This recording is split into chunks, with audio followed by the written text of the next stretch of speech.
ખેડા જિલ્લાના મુખ્ય આરોગ્ય અધિકારી ડોક્ટર વી.એ. ધ્રુવે સાહેબશ્રીની સૂચના તેમજ Thasra taluka health officer Shri doctor Tejan Patel સાહેબશ્રીના માર્ગદર્શન હેઠળ અને તાલુકા હેલ્થ સુપરવાઇઝર શ્રી વિપુલજી મહેડાના સુપરવિઝન હેઠળ ઠાસરા બહુચરાજી મંદિર ટ્રસ્ટ ખાતે રક્તદાન શિબિરનું આયોજન કરવામાં આવ્યું હતું, જેમાં રક્તદાન કેમ્પમાં ભાગ લેવા માટે મોટી સંખ્યામાં લોકો હાજર રહ્યા હતા અને રક્તદાન કેમ્પમાં કુલ 28 યુનિટ બ્લડ કલેક્શન કરવામાં આવ્યું।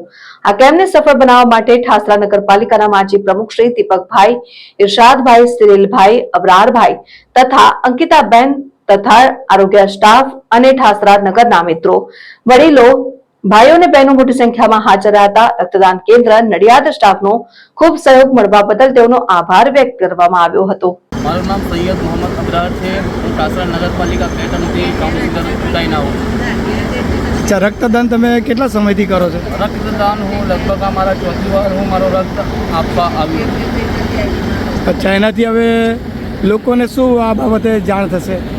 લોકોને હું તો એક વાત કહેવા માગું છું કે જઈ બી કેમ્પ હોય રક્તદાનનું, તમે તમારું રક્ત આપો, તમારું રક્ત લોકોને મદદરૂપ થાય। બસ દિલમાં આવી તમે આશા રાખો, તમને જોઈને બીજાને બી આ શીખ મળે કે તમારું રક્ત બીજાને કામ લાગે। આવી રીતે તમારું રક્તદાન કરતા રહો। રક્તદાન કેન્દ્ર નડિયાદ તથા તાલુકા હેલ્થ ઓફિસ ઠાસરાના સૌજન્યથી આજ રોજ ઠાસરા બહુચરાજી મંદિર ખાતે રક્તદાન કેમ્પ યોજવામાં આવ્યો છે।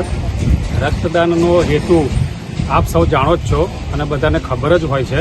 એ છતાં પણ અત્યારે ભારત સરકારનો જે મુદ્દો છે કે સગર્ભા બહેનોનું જે મરણ થાય છે, માતા મરણ થાય છે, એના અનુસંધાને રક્તદાન કરવા માટે અમે પ્રેરિત થયા છીએ કે જે એ લોકોને જે સુવાવડ સમયે જે તકલીફ પડે છે લોહી બાબતે, એ તકલીફ ના પડે એનો હેતુ છે મેઇન। અને બીજો મેઇન મુદ્દો એ છે કે અત્યારે આપણી પરિસ્થિતિ તંગ હતી આપણા દેશની પાકિસ્તાન સાથેની, એના અનુસંધાને આપણા જવાનોને જે તકલીફ પડે તો કદાચ આપણા અહીંયાથી જે બ્લડ ડોનેટ કર્યું છે એ એકત્રિત કરીને એ લોકોનું જીવ બચાવી શકાય, એ જ હેતુ છે રક્તદાન કેમ્પનો। બહુ મોટી સંખ્યામાં બધા હાજર છે, એ બાબતે શું કહેવું છે તમારે?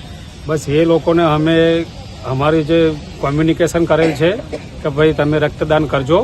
એક જણના રક્તદાનથી 3 જણની જિંદગી બચાવી શકાય છે, એનો મેઇન આશય એ છે। અને અમે લોકોને રક્તદાન કરવા માટે પ્રેરિત કરીએ છીએ। આપણો જે જૂનો સૂત્ર હતું કે રક્તદાન મહાદાન, બસ એ જ એને અમે ફોલો કરીએ છીએ।